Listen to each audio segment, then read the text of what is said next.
Hello, everybody, and welcome back to another episode of the Bobby Valentine Sports Show. I'm your host, Frank Rampin. The Final Four and National Championship game of March Madness have commenced this past weekend. Saturday was the Final Four. This past Monday was the National Championship. And what a three-game slate we got. Great matchups all around the board. Let's start off with the Final Four. Number 11, NC State took on number 1, Purdue. The final real Cinderella story left in this tournament. Number 11, NC State weren't even going to make the NCAA tournament going into it, 17-14 in the regular season, heading into the ACC tournament, win 5 games in 5 straight nights, first time in the history of the ACC tournament that anyone does that, go from Tuesday all the way to Saturday, win every game, 5 games in a row, head right into the NCAA tournament as an 11 seed, and go all the way to the Final Four. DJ Burns, DJ Horn absolutely carried this team all the way. America's big man, DJ Burns Jr., unbelievable, but against Purdue, just fell short. 63 to 50, 13-point win for the Boilermakers, heading to their first national championship since 1980. Purdue, though, didn't look the best in this game. It was a pretty tight affair back and forth going into the halftime of this one. But in the second half, 15 minutes of the second half, NC State only scored 4 points. They had 39 points going into halftime. With 5 minutes left in the game, they had 43. You're not going to win any basketball games like that. But, I mean, they forced a lot of Purdue turnovers, double-digit turnovers for Purdue. That's what all the analysts were saying needed to happen if NC State had a chance, which they really did until somebody put a cover on their basket in the second half, and they just could not hit a shot. It was pretty brutal to watch that second half. They just couldn't score. They were playing solid defense. Like, Purdue only scored 63 points in total and won this game. But just unable to keep up with them was the NC State offense falling in the Final Four. So that's the 4th or 5th time now that 11 seed has made it, never made it to the national championship game. And then number 4, Alabama, played number 1, UConn. This was also a pretty solid game for the first half as well. UConn actually trailing for not a good portion, but for UConn, what seemed like an eternity in the first half. They actually had a 4-point deficit they had to chase from the Crimson Tide.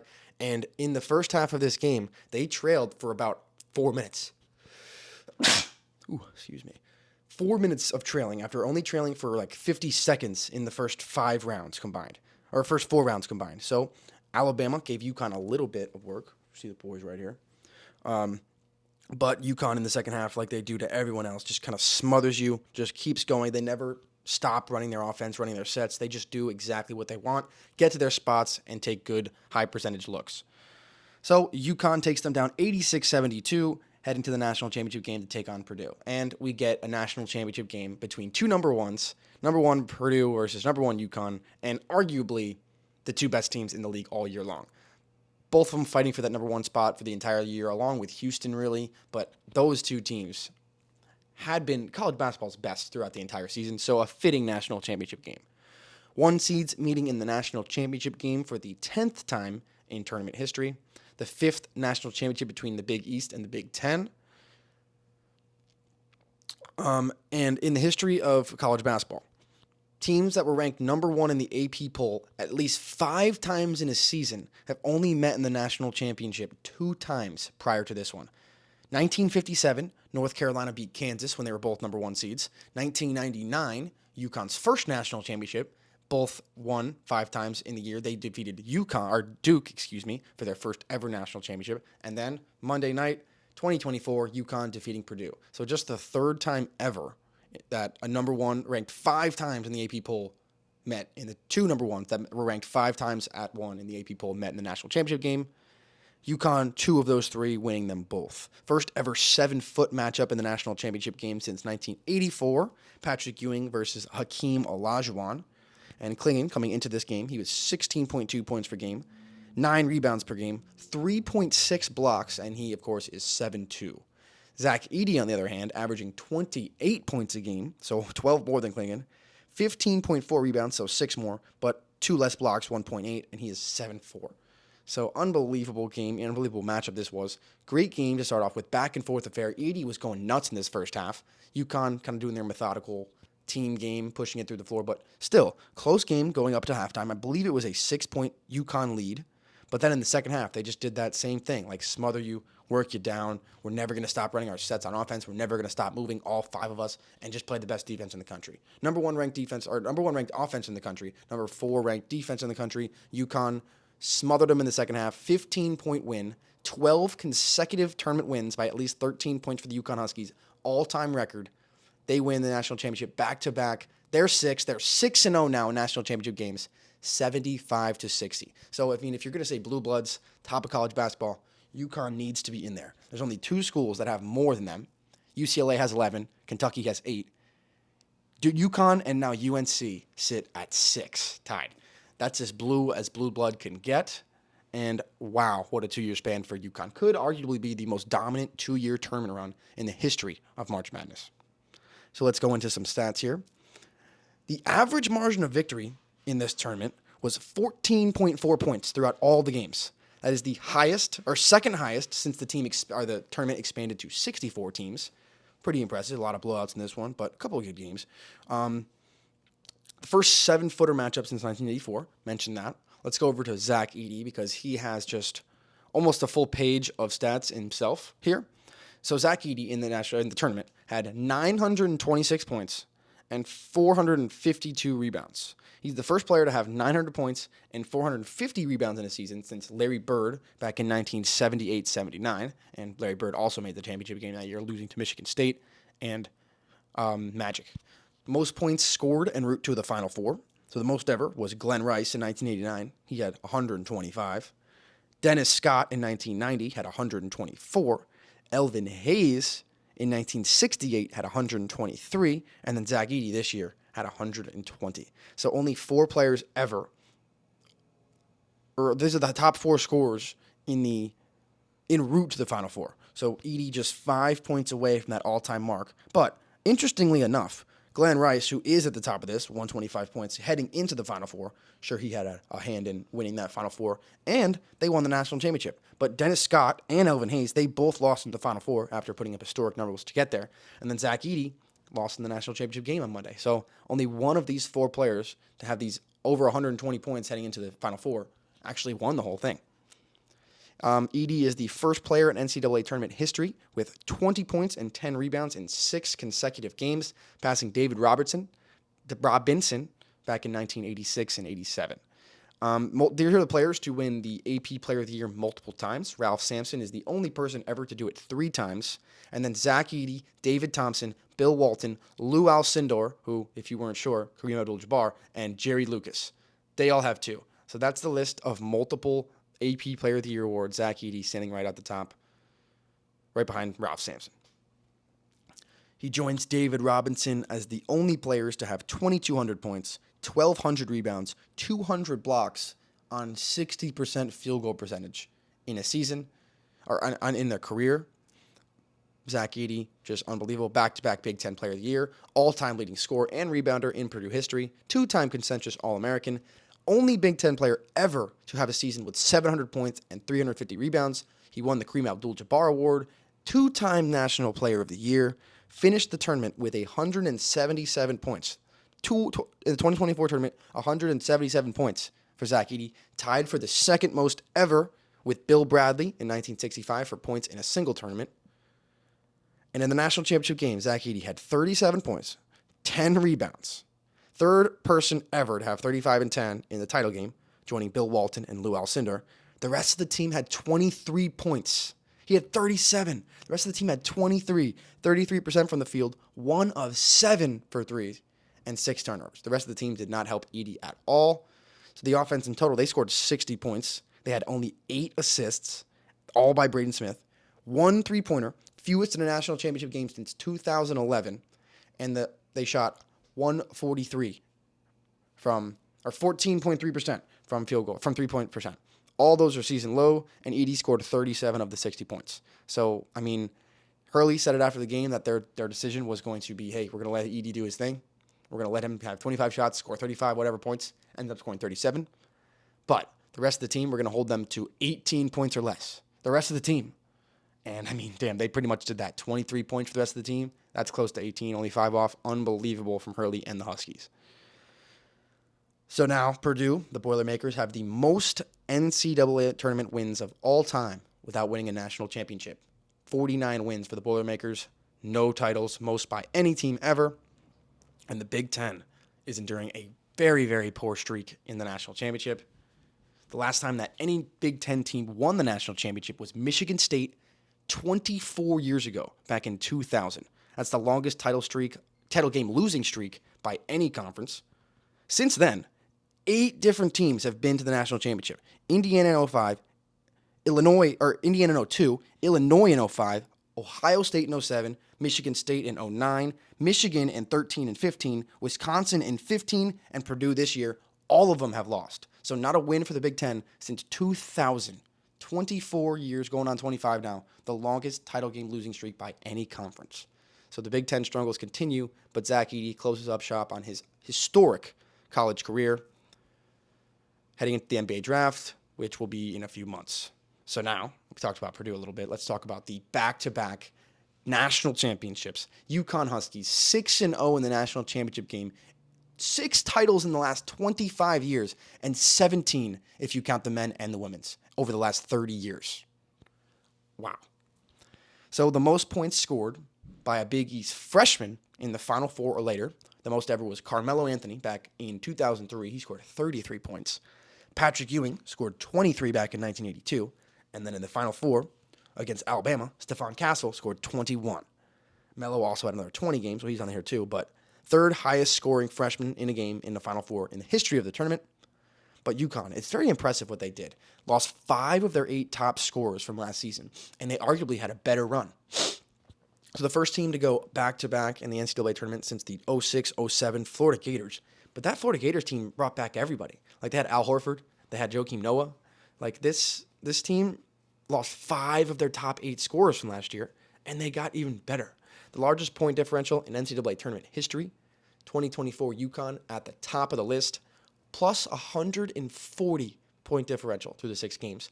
That's the best all-time by 11. The next closest is 1996 Kentucky with 129, followed by 2016 Villanova, 124, and then 1999 Duke, 123. So 123, 124, 129, pretty clustered within 6 numbers, and then UConn blows them out of the water by 11. Unbelievable run from UConn. Back-to-back national championships of all time. UConn just did it 23-24. Last ones to do it, like I mentioned, the Florida Gators back in 06-07. Before that, Duke did it in 91-92. Then you got to go back a long time, back to the 60s, almost the 70s. UCLA, they won all the national championships from 1967 to 73. So 67, 68, 69, 70, 71, 72, 73. So that's 7 in a row that John Wooden won with the UCLA Bruins from 67 to 73. And then they did it again, 64 and 65. Cincinnati Bearcats did it in 61 and 62. San Francisco, back with Bill Russell, did it back in 1955 and 56. Kentucky did it in 48 and 49 with Rupp, Adolph Rupp. And the first team ever to go back-to-back was the Oklahoma State in 1945 and 46. So the Cowboys doing it back then. But only 1, 2, 3, 4, 5, 6, 7, 8, 9 teams ever to do this. 8 programs, because UCLA obviously did it twice. Unbelievable. Tristan Newton wins back-to-back Final Four most outstanding players. He has 20 points, 5 rebounds, and 7 assists in the game. Tristan Newton, really the straw that stirs the drink for this UConn team. Can really do anything. Can shoot, drive, kick, dish. I mean, he's a complete point guard. That's why he won the Bob Cousy Award. They only trailed for 4 minutes and 6 seconds in the entirety of the 2024 tournament. Didn't trail for a second heading into the Final Four. But only 4 minutes and 6 seconds spent trailing. And here are coaches to win multiple national titles in their first 6 years with the school. Ed Jucker won 2 in his first 2 seasons with Cincinnati in 61 and 62. Dan Hurley won 2 in his first 6 seasons. Started in 2019, now 2024, 6 years. Roy Williams also got 2 in his first 6 years at North Carolina from 04 to 09. And Phil Wolpert also got 2 in his first 6 seasons back in the 50s with San Francisco. So very, very impressive stuff. Dan Hurley joins a very exclusive crew. Only 4 coaches in the history of college basketball to win 2 titles in their first 6 seasons. And let's just go over some of the numbers between these 2 years here, between 2023 and 2024 for the UConn Huskies. So 2023, They won the tournament, won every game by at least 10 points, all six, plus 120-point differential. So I just talked about the list of all-time greats. They just set the record with 140. They had 120 last year, which is 3 behind that number 4 team. So a dominant run last year, 120-point differential on the plus side, 59.2 opponent points per game, and they had 6 double-digit wins, like I mentioned. This year, 140-point differential, the best in the history of the tournament. Opponents only scored 57.7 points a game, so even got that number down, and they had 6 double-digit wins again. Unbelievable. So, players to have 20 points, at least 5 rebounds, and at least 5 assists in a national championship game in the last 30 years. 2003, Carmelo did it for Syracuse. They won that national championship. 2016, Marcus Page did it for UNC in that unbelievable game against Villanova where they lost. And then Tristan Newton for UConn did it on Monday. Only 3 players in the last 30 years to have 25 and 5 in the national championship. Tristan Newton adds his name to the history books. 12 straight win by double digits in NCAA tournament games. Mentioned that. That's a tournament record, still active. The most national championships ever, UCLA is number 1 with 11. Kentucky still is number 2 with 8. And then UConn, now tied with North Carolina. 6 national championships, tied for the 3rd most of all time. UConn, they just had 37 wins in the season. 37-3, the Huskies finished out. Most wins by a national champion since 2011-2012, Kentucky. And I've mentioned it a few times, UConn now 6-0 in national championships. So when they get there, they're going to do it. And in the most national championships in the last 25 years, UConn, all 6 of theirs happening since 1999. In the last 25 years, UNC and Duke both have 3 during that span. So doubling up the next closest competition, and the next closest competition, UNC and Duke. I mean, that's what you think of Blue Bloods. So, you kidding me? And I got to touch on one thing. A lot of people are speculating Dan Hurley's going to go to Kentucky. They're going to give him an offer he can't refuse. He might want to go there because it's a more historic program. 6 national titles in the last 25 years, 2 in a row, first since 06-07. If Dan Hurley leaves, there's something wrong with him. There's no way Dan Hurley's going to leave. This guy is a psycho. You see him on the floor. You see him in his interviews. The guy lives, breathes, dies UConn basketball, and he's going to try to make this a dynasty. If he leaves, I'll be completely shocked, but I just don't see it happening. Just the beginning of this UConn dynasty. So, UConn, 6 national championships, all 6 of theirs in the last 25 years, did not trail in the second half of any game for a singular second, not a singular moment trailing in the second half, so it was never out of doubt. Their average margin of victory in this tournament was plus 23.5. The second best ever, behind the 1967 John Wooden-led UCLA Bruins. So, I mean, just historic numbers for this UConn team. Unbelievable from top to bottom. Last year, even this year, losing 5 out of 8 top scorers. Tristan Newton, obviously winning back-to-back most outstanding players in the Final Four. This year, he really was the leader of the team throughout. Unbelievable. UConn back-to-back for the first time in 17 years since the Florida Gators in 06-07, etching themselves into college basketball history. And the tournament team, right? The NCAA released their all-tournament team shortly after the ball game. I'm sure you could guess a couple of them. Tristan Newton, Cam Spencer, Stephon Castle, Donovan Clingan, and then Edey. So 4 of the 5 all-tournament teams from UConn, the point guard, the shooting guard, the power forward, and Clingan. And then they put Zach Edey in there. So every person who made the all-tournament team played in the national championship. UConn prevails 75-60, taking home back-to-back national championships, and now they are 6-0 in the national title, 6 titles in the last 25 years, inserting themselves at the top of the blue blood caliber schools. So UConn, 2 in a row, unbelievable. Maybe the most dominant run of college sports that I've seen in the past 2 years, especially basketball, that's for sure. I was a little kid in 06-07, so don't remember that, but unbelievable run for Hurley and the Huskies. Ridiculous. They're probably just going to lose a couple guys to the draft, revamp, and look to do it again. But that's going to wrap up the college basketball show for the year. March Madness officially over. What a ride it has been. Bunch of upsets. Jack Golke, he was the man for a little bit. DJ Burns, he was the man for a little bit. America's big man. But UConn, in the end, they prevail. Best team takes down the best player. Zach Edey loses to UConn. Same thing happened in the men's and the women's tournament. Best player, Iowa, Caitlin Clark, and Purdue, Zach Edey, losing to the best team. For Iowa, it was South Carolina. They were just so good. And for the men's side, it was UConn. So UConn back-to-back, 6 titles in the last 25 years, putting themselves into the history books as a blue blood. We will see you next year on this college basketball show, but stay tuned. Weekly baseball episodes up now. So, hope you enjoyed this one. Make sure to follow on TikTok, Instagram, Twitter, at the By Valentine Sports Show.